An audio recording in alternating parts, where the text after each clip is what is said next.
all the time wasting no one. Fear not what might not be, but focus on what could be. Own your destiny. Command your future. Know why you are meant to succeed. Hey, want to welcome everyone back to the next episode of The Why Behind You. Thank you guys for being so patient as always. I think that we're in a very interesting time frame in our lives, but I really wanted to switch some things up this go round again, and being in this environment that we're in right now, it really forces me, along with a lot of us, to just kind of reflect on who we are, what we do, and why we do it. And so I get a lot of questions asked all the time about, my mentality and how I approach things in everyday life, whether it's personally or whether it's professionally in my everyday job. And, I really wanted to take an opportunity to introduce you all to the person that is and has always been my rock, has always been my support system, and has really been the person that I give all the credit to for creating the foundation that I have and the strength that I have, because she by far has worked harder, been more loving, and been more driven than anyone that I know. So I want to welcome everyone to this week's episode, and also welcome you all to my mother, Sabrina Marcel. And we're just going to get into a little bit about, how I grew up and some of the hard lessons that I learned growing up, but also probably some of the things that, from her perspective, that she wanted to instill in myself and also my brother as we grew up to grow to be the men that we are today. But hey, without further ado, I'm going to introduce the most important person that I could give all my credit to, and that is my mother. So, Ma, you gonna say hello to the group? Hello, everyone. So, hey, just so everyone knows, she's a little bit nervous, but I told her, look, I'll kind of lead this stretch. Don't worry about it. We'll be fine. But no, I really, as I think about it, and mine, let's talk a little bit about how, your perspective of how you drove and how you worked really hard, and you wanted to set an example for me and Aaron. For you all that don't know, my brother's name is Aaron, but how you wanted to really kind of set the course and set like a great example of what we should do and how we should be really driven as we were growing up as kids. Because I know we probably didn't make things the easiest all the time, but just talk to everyone and kind of talk to them a little bit about that. Um, well, it was kind of more like the way my mother and father did with me, and it was more of teaching you goals to achieve, as well as values. And I also, as you know, I always used to tell you guys when you would say, "Well, I can't do this, I can't do that." I was like, that was not a word that I wanted in your vocabulary. And as you know, would always tell you, do not tell me you can't do anything unless you've exhausted every means that you have to try to achieve what you were trying to. So that was, more or less. And then you were boys, and it was so much harder to raise boys, I felt, and especially African American boys. So I wanted to give you guys um, as much of a head start as I could, and I also wanted you guys to achieve more than what your mother achieved. So that's why I was such a wanted to be such a driving force, because my mother and my grandmother and all of them, they did the same thing with me. Yeah, and I'll tell just everyone out there. So there was no like cutting slack, and it was one of those things. We've always been in my family a sports driven family. So yeah, my mom used to always see me on the football field and or either running track, and yeah, there was no crying, there was no cutting back, there was no like taking the easy road. You get knocked down, you get back up, and you keep trying and you keep pushing forward. And I think that for me as a young black male growing up and really just understanding that there's a lot of opportunity ahead of you, but you have to work for everything that you want. And to see that my mom, working multiple jobs and really putting herself in the back seat and sacrificing for my brother and I just to be able to get ahead. I think that really instilled a lot of who I am today. I said, at the end of the day, if you don't accomplish a goal or you don't accomplish things that you first set out to try or set out to do, you go back and you keep trying until you actually do accomplish it. But so I'll ask my like, so we we talk a lot. And just for everyone, I mean, I probably talk to my mom probably several times a day, every day. But what do you think was the hardest thing, to when it came to raising me and Aaron? Like, what was the hardest thing for you as a parent? And then thinking back on that, what do you see like in us now that all of that hard work and that effort and energy that you put in back in the day, you see it kind of coming through now? Um, Probably the hardest thing for me um, was when you guys would ask for something, telling you no because I couldn't afford it, or I never would tell you just flat out no. But I would always let you know if and when I could do it. So that was the hardest part, is when a mother has to tell their child, no, I can't do it right now, or can't afford it right now. We'll work on it. And but you guys understood, Right. and I sat down and I explained to you why I couldn't do it at the time, or it wasn't possible. Um, I didn't hide anything from you guys as far as that was concerned, because I felt that you should know. I wasn't gonna just turn you away and say no, I can't do it, and that was it. That I felt that that wasn't right. So we always had, you remember, we always had our little, as we used to call it, our little jam sessions, so that if anything was bothering anybody, we'd all get it out, sit down and talk about it and get it out. Um, if you remember the time when you were running an indoor track meet, Right. and your brother felt like you weren't putting your all into it, Right. and we all sat down and we talked about it. We all ended up crying because he had gotten hurt playing football, and his his aspirations of going on to college and playing ball were gone. And so, but he wanted to live his dream through you, Yeah. and that was a part that we all started crying on, but we got past it, and we were always there for you through everything that you tried to achieve, and you were always there for him. We're each other's, you know, we're in the background, always pushing each other. And we do it to the still today.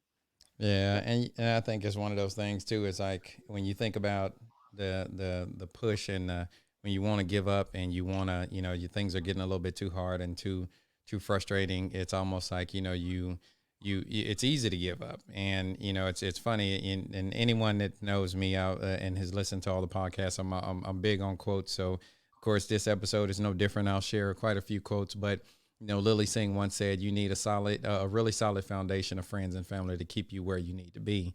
And I think that as we talked about in that example my mom just shared of when we were kids, I mean, we were each other's rock, and we always kept pushing each other, and no pressure of any of us feeling that, hey, I have to do so much or I have to overcome certain barriers or hurdles in order to, because my brother or my mom or whoever's trying to push and live through me. But it was one of those things that was reassuring, and it was encouraging to know that that support system was there. And I think that something that my mom just said is talking about when we wanted things, and as a kid, I mean, I look at my kids now today when they always ask for something, and I've been very fortunate enough to have created a certain lifestyle for them to where I can give them a lot of the things that they want and everything that they need. But Confucius once said, "Humility is the solid foundation of all virtues." And I think that growing up as a young child in the household of my mom working really hard, a single parent, putting us through school and working multiple jobs and everything else, I think that that is where the basis and the foundation of my humility began. And, I can't thank you, Ma, enough for all of that. I mean, because the one thing that I can say that growing up, and I remember things just like they were yesterday, is that at the end of the day, no matter how successful you are, no matter how much, whether it's a monetary value or not, how much you have, that is all irrelevant if you're not a person of good good values, and you don't have, a solid core from the get go. I think that, people don't care, as they always say, how much you know until they know how much you care. And ultimately, at the end of the day, I think the experiences that I've experienced in life, and I can't speak for anyone else, but the experiences that I've experienced in life have made me the person that I am today. And that's one thing that, as you're going through the journeys of struggles and toils, and I can tell you all, I mean, hey, anyone and everyone that's listening here, my mom is, again, we don't have the opportunity to get into all the examples, but the amount of struggle and the amount of sacrifice that she has experienced in life, and the strength and just the level of her character and display that she has. I mean, there's no one that measures up in my book. And Ma, if I don't say that enough or share that with you enough, I mean, that's a reality. I mean, there is no one that measures up in any way. Just knowing and seeing the things that you've overcome in life. So um, I think that as we sit back and as we think about how we want to, who we want to be, what example do we want to be for our kids, or for anyone that we encounter, I think that it's upon us to really lean on those experiences that we've had, but then also lean on the experiences of people that are close to us and understand exactly how those experiences will make us better as human beings.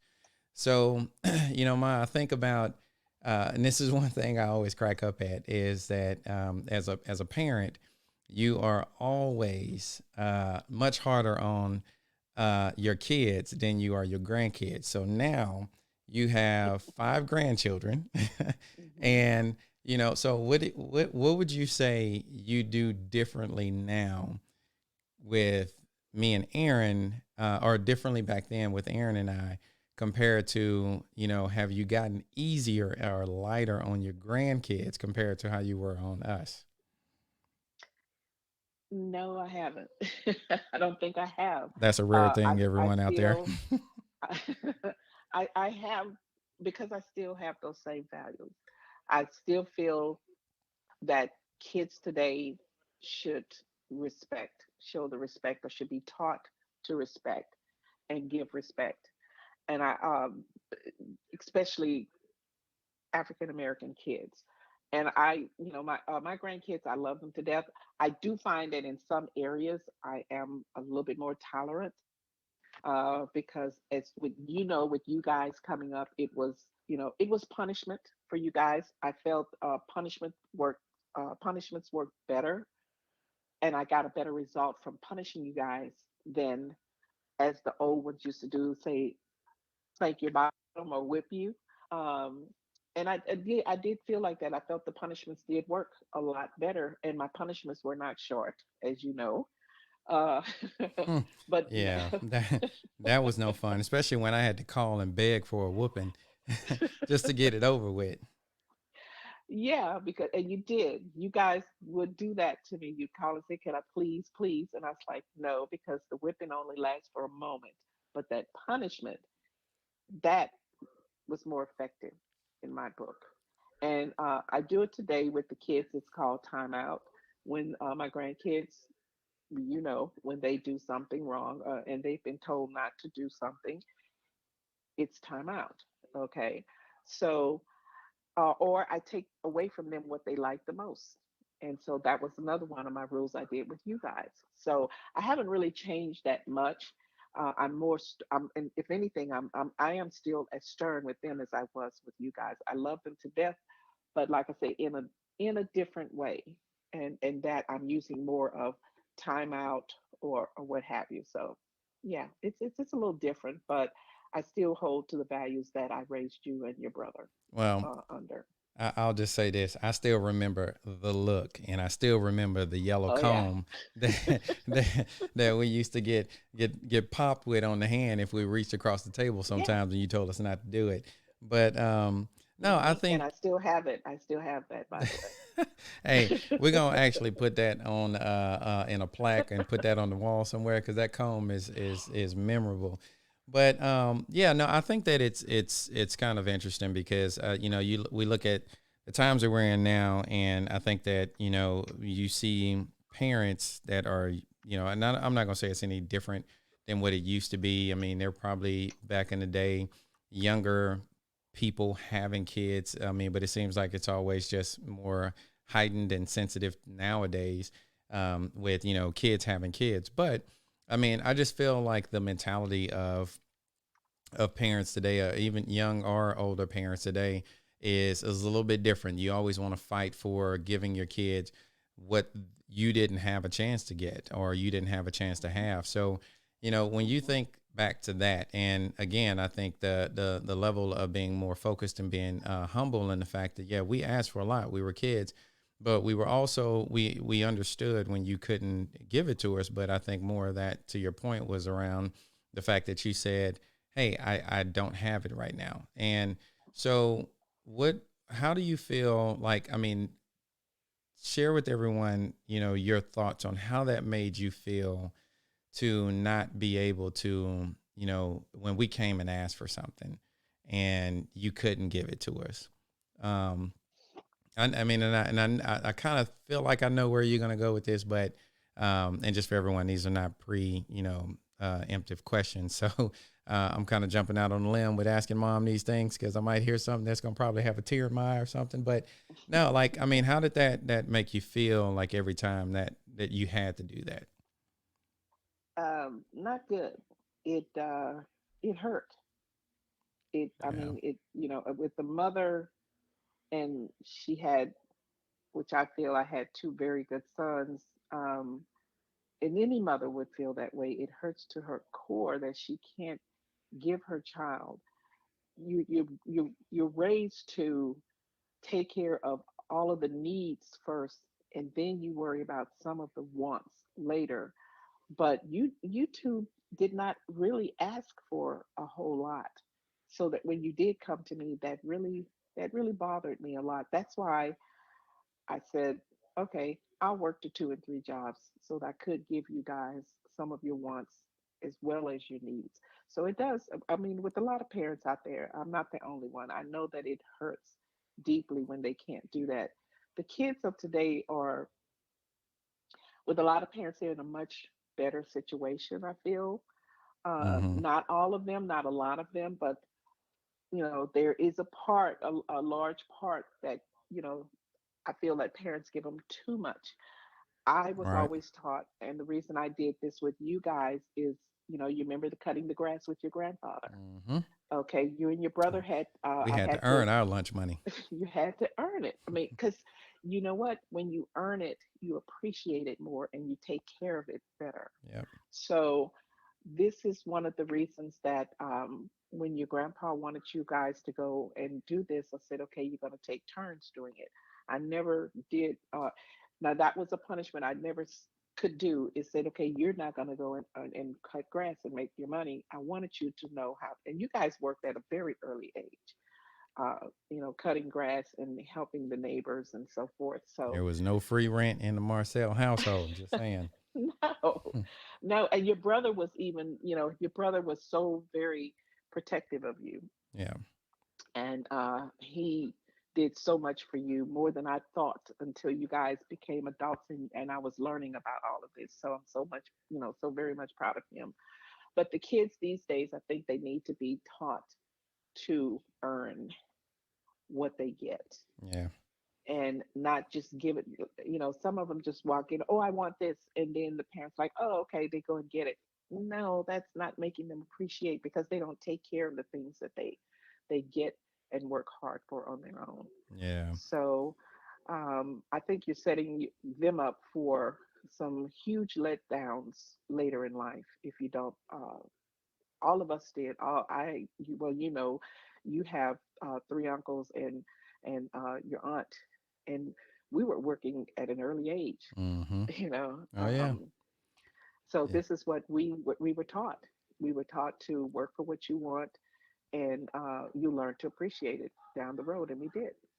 Yeah. I think it's kind of interesting because like, just a second ago, just saying, you always want to provide um for your kids, things that you didn't have. And I think it even in today's society, which of course we're in a fast paced society, and I've talked about this multiple times before. So, hey, it's easy to say, hey, put your kids on the iPad, or go, let them play with their toy that you buy them, or, keep them, occupied with a toy. You're in the store and you grab it for them. And I think that a lot of that is just, we're moving such fast pace, and we're trying to do so much all the time, is one aspect. But then again, the other aspect is, hey, I didn't get to have X, Y, and Z. So I want to make sure that, when my kids ask for it, then, hey, I give it to them. And to your point, I think that is a bad thing. Overall, I think there's a delicate balance there. And that's one of the things that I think that oftentimes we don't do is, you need to earn your money. Even if you're not old enough to cut grass, you do certain chores, you take the trash out, you do different things, but it really teaches certain values. And to your point, it's something that they appreciate. I mean, I'm starting to try to get to the point now, I say starting to, but if the kids, the one, doing the things that they need to do, but two, if they leave stuff on the floor, or they basically, you don't care about it. So if you don't want it and you are not going to take care of it, okay, well, I'll toss it. I'll throw it away. But, I think that ultimately at the end of the day, this has, been, for any of you all that are listening, has been a glimpse into where my foundation and where the beginnings of my work ethic, of my humility and everything began. And it was a beautiful and amazing woman named Sabrina Marcel. And I think that, we all have lessons to learn in life. We all have stories to learn from, and experiences to learn from, that we have to continue to always make sure that, with our own kids, or even within our own selves, because, this is the point of this podcast, that we talk a ton about, your self-worth, your self-growth, and your self-development. And that's whether it's personally or professionally. I think you always have to make sure that you understand your foundation, and you understand where you started and where you're going. And so I'll leave you with a quote by Gordon Hinckley that says, "You can't build a great building on a weak foundation. You must have a solid foundation if you're going to have a strong superstructure." And that is so important to understand. We have to not only understand who we are and where we want to go, but we also have to be able to map out a plan of how we're going to get there. And we all may not come from humble beginnings. We all may not come from a life of, luxury. We all may not be fed with a silver spoon within our mouths, but as they always say, it's not where you start, it's about where you finish. But where you start can definitely be a guiding compass to what direction you're going in and where you end up finishing. So I want to thank everyone for listening in to this episode. This is, I think would be hands down my favorite episode, because I had the opportunity to introduce you all to one of the most important people in my life, which is my mom, and to share a little bit about how my humble beginnings started. So anyway, any last words you want to say to the crowd, or to the group of people that may be listening into this? Yeah, I mean, I enjoyed the conversation. I learned some things from talking with you, and it was great to talk to you. But the thing is that teach your kids values. And if you teach them values, they will grow up and remember those values, and they will also teach them to their own kids. Hey, you can't go wrong with that. Hey, this is the generational value, and it's a generational wealth. That's not a monetary wealth, but it is a wealth of knowledge and a wealth of experience. So thank you all for tuning in to this week's episode, and we will definitely see you in the next episode. Thank you for tuning in to another episode of The Why Behind You. I hope you were able to gain additional insight and perspective from this week's discussion. If you felt this topic was a benefit to you, please hit subscribe to this podcast and share this message with others that may benefit as well. Please feel free to email me your comments and suggestions at you@thewhybehindyu.org. I hope you have a great rest of your day and week, and I look forward to seeing you on next week's episode of The Why Behind You.